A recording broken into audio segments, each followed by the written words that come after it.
the bathroom, sheriff's office. Come out and show me your hands.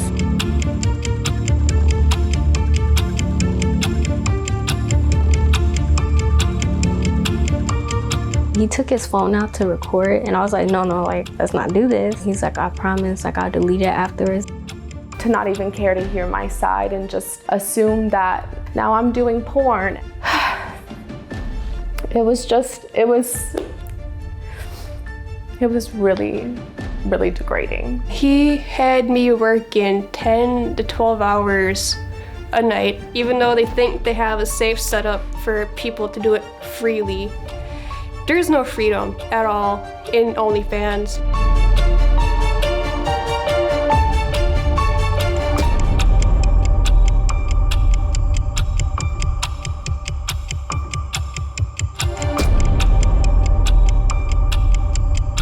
They saw me destroyed, and they got a check. Good afternoon, and it's fantastic to see such an amazing audience here this afternoon. I'm Cathy Newman, I'm Channel 4 News presenter and investigations editor, and I'm delighted to be joined on stage here by two investigative titans from Reuters to talk about their extraordinary work scrutinising OnlyFans. You just saw a taste of that. With me, Linda So, who's winner of a George Polk Award and a member of the Reuters political investigations team. And her work there has led to federal investigations and legislative reforms. And three-time Pulitzer Prize winner Andrew Marshall, who's a London-based correspondent for Reuters' global political investigations team, covering human rights, corruption, and political upheaval. Andrew, let's start with what sparked this investigation. I mean, it's a phenomenal piece of work. Tell us what led to it. Well, I suppose we have Andrew Tate to thank. If you remember, he was arrested in Romania with his brother in December 22, and on sex trafficking charges and rape charges. And within a few weeks, we got hold of a court document which sort of laid out in great detail the charges against him, and OnlyFans, allegedly played a role in that. So they accused him of, forcing women to make porn for OnlyFans and then just skimming off the profits. There were also threats involved as well. And I think that, for me anyway, that was the first time that I thought to sort of question this hype surrounding OnlyFans, that, is this fun, lucrative platform where, full of former nurses and teachers who are now earning millions by taking their kit off. But the Tate case and this court document suggests there was something more sinister going on. But did you have any idea at that point where this would lead and how long this, how much of your journalistic life this would take up? No, none at all. I'm glad I didn't. Yeah. Well, Linda, over to you, because really I want to get you to sort of disentangle some of the stories that you did unearth. What stood out? How did you go about finding them and persuading the victims to talk to you? Sure. Our investigation led us through various forms of illicit activity happening on OnlyFans. We documented cases of child sexual abuse material on the site. There were more than 120 cases of non-consensual porn or revenge porn, when you would have somebody post explicit material of yourself without your consent. We also uncovered cases of sex trafficking and how sex traffickers use the site to abuse and exploit women, which led us to the story of Maria, a remarkable young lady. You can see her there with her boyfriend, her abuser, Austin. And it's interesting, when she shared that story and her picture, she said she hated this picture because it was a perfect example of how Austin, her boyfriend, would make it look like they were a perfect couple out in public, but behind closed doors, she said what happened to her was horrific. And this all took place in a home in Wisconsin. She said this house was deceiving on many levels because on the outside, it just looks like an ordinary home you would find in any suburban American community. This home was a house that Austin rented. And after she met him online, she moved in with him. And at first, she said everything was fine. He treated her well, but soon he became physically and sexually abusive and, would tell her, leaving bruises on her body, as you can see there. And he would tell her, if your family or friends try to come rescue you, I will shoot them. So for nearly 2 years, she was forced by her boyfriend at the time to produce sexually explicit content on OnlyFans, working 60 hours a week. And just to give you a sense of how much work she had to do, he made $422,000 off of her. And she saw a tiny fraction of that. He only shared $2,000 with her. You think about that and just what she went through to produce that kind of money. One thing that just sticks out with me personally about her story is these experiences when you're talking with victims who have been through such horrific cases. Often you put yourself in their shoes and you wonder, how would I feel if a stranger came up to me and asked me to share their most horrific life experiences? I think I would say no thank you and call it a day. But it's remarkable that, she was able to open up. She had never spoken publicly about her case because it was just so traumatizing. But the fact that she did open up and have that courage and trust to tell the story, you just feel very grateful for that. Well, and also it's an extraordinary tribute to your journalism and the team's journalism. OnlyFans claims it's the safest social media platform. Given what you've managed to unearth, how far short of its promises does it fall? Quite far short. The thing about OnlyFans is that it has about 4 million content creators, and pretty much all of their content is behind a paywall. And that means, you have to pay a subscription to see it. And this makes it extremely hard for journalists to sort of check the website, not just journalists actually, but law enforcement, online safety experts, and so on. So it's kind of a black box. And what we tried to do was try to break into this black box. And we realized pretty early on the best way to do it was through police records. So we did, at the heart of this project is a massive public records request with almost 300 law enforcement agencies in the US and the UK. So we used that to kind of see behind the paywall and build up this very, very detailed database, not just of alleged illegal activity on OnlyFans, but also it gave us these leads to witnesses, to suspects, and to perpetrators, so we could tell their stories. And you found out their moderation processes fell woefully short. Well, the moderation's difficult. Moderation's difficult with all of the tech companies seem to be extremely secretive about their moderation operations, and OnlyFans is no different. We did track down a company in Ukraine called Stop Fraud, which seemed to have some sort of role. It seems now that the moderation is mostly done in Poland and Ukraine. But beyond that, we don't really know an awful lot about the moderation.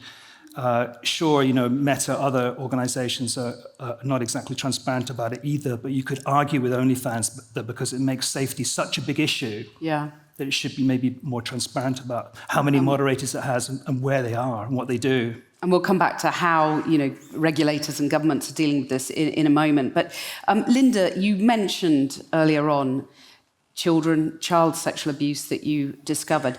Tell us how you managed to do that and how you involved experts because of the challenges posed to journalists handling this material. Sure. I think the story that looked on child sexual abuse material on OnlyFans was perhaps the most challenging for us.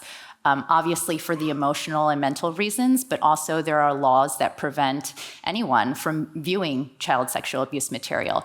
So we developed a relationship with a very experienced child exploitation expert who was very well versed in this space.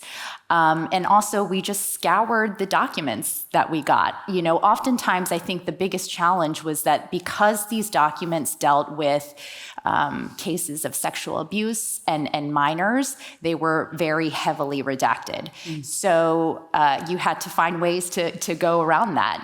One thing as a journalist people should know about me is that I get very excited by heavily redacted documents, right? Because it's the challenge. Red rag to a bull. Yes, it's the challenge it poses, but behind those redactions are sometimes cases that, people need to know about. Yeah. And so we reached out to families following the breadcrumbs. And there was one case of this father who just, his 16-year-old son was posted on the site by a man who sexually abused him, and that man ended up pocketing almost $50,000.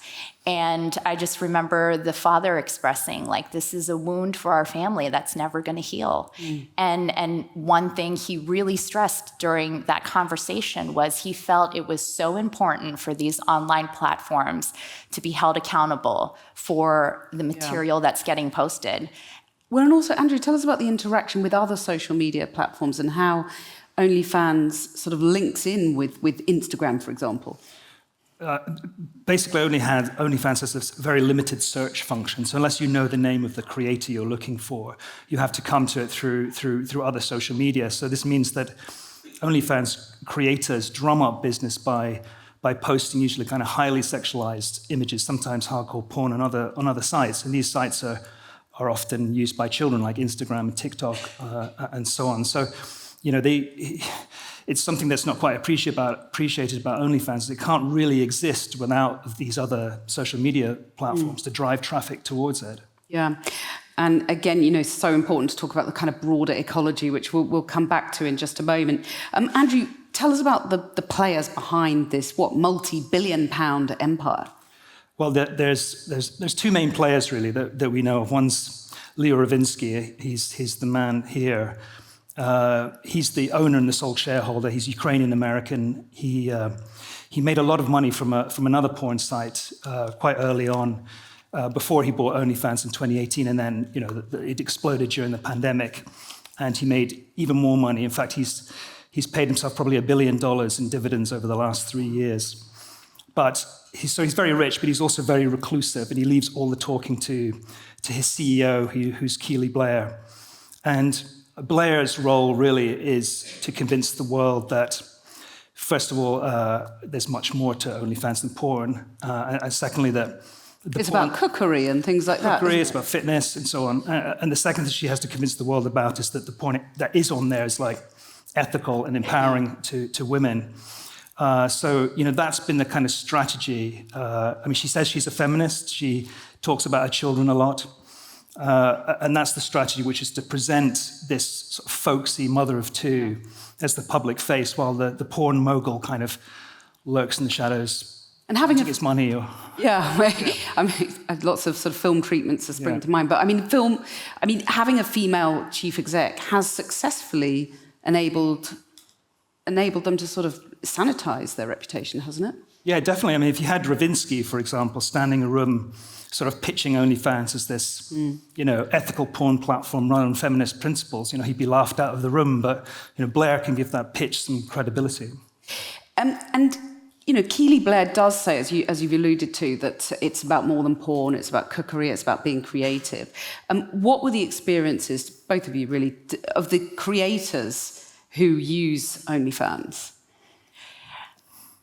I think for the women we spoke with, they ended up on the site oftentimes because they were either forced to do it or, in the cases of the revenge porn happening, it was a shock.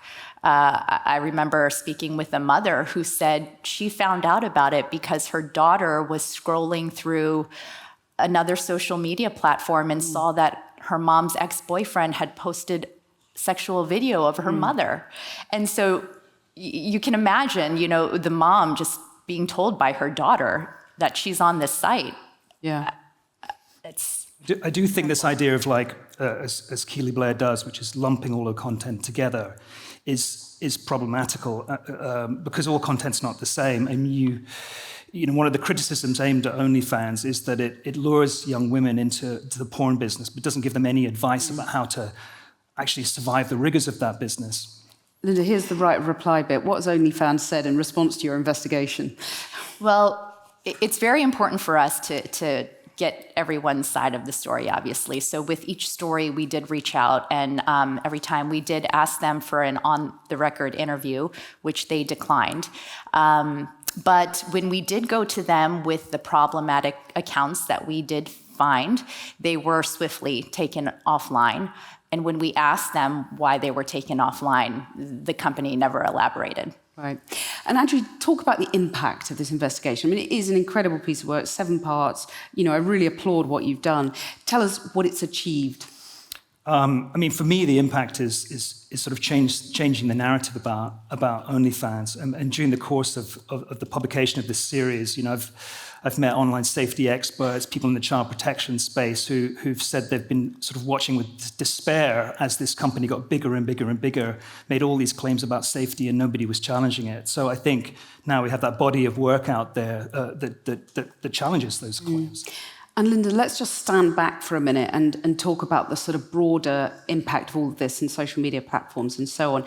Linda, just tell us how American law shields companies like OnlyFans. Sure. There's a federal law that protects free speech and has largely immunized social media platforms and websites from being held liable for the content that their users post. We covered a story, a woman named Sammy from Florida. She was a college student, and she said that a video of her rape had been posted on OnlyFans by one of her perpetrators. And I remember meeting with this woman with our colleague, Jason Zepp, who was another partner on this series with us, and how she just expressed through tears, you know, how traumatic that was to have that video posted on OnlyFans and being sold. And she ended up filing a lawsuit against OnlyFans, which it didn't go through because of those free speech protections. I mean, that is extraordinary to contemplate, isn't it? And I wonder, you know, Andrew, Ofcom has recently fined OnlyFans. Does that make a difference? Does the new law in the UK and the EU, is it catching up with these social media platforms or not? It's a tough question. I mean, there's always going to be, you know, people who have that not enough and too late criticism of Ofcom. I mean, it's interesting. They've got these new rules now, which they're going to enforce from July, where you know, to protect children from harmful content, and there's also going to be stricter rules for porn sites that they can keep kids off the site. But you know, even before these rules were in place, OnlyFans had a blemished record because of this fine, which was for failing to provide accurate information about how they protect children on the platform. So I think, you know, there's a lot to do. And finally, Linda, what is the impact on all of us, you know, and our children, if governments, if regulators don't get to grips with this? Yeah, you know, I think it affects, as you can see from our series, everyday people. I mean, these were real people, children, families, women, mothers, who have been affected. And it's clear that it is happening. But the accountability is often hard to get. Well, Linda, so Andrew, Marshall, thank you both very much for telling us about your amazing investigation. Thank you.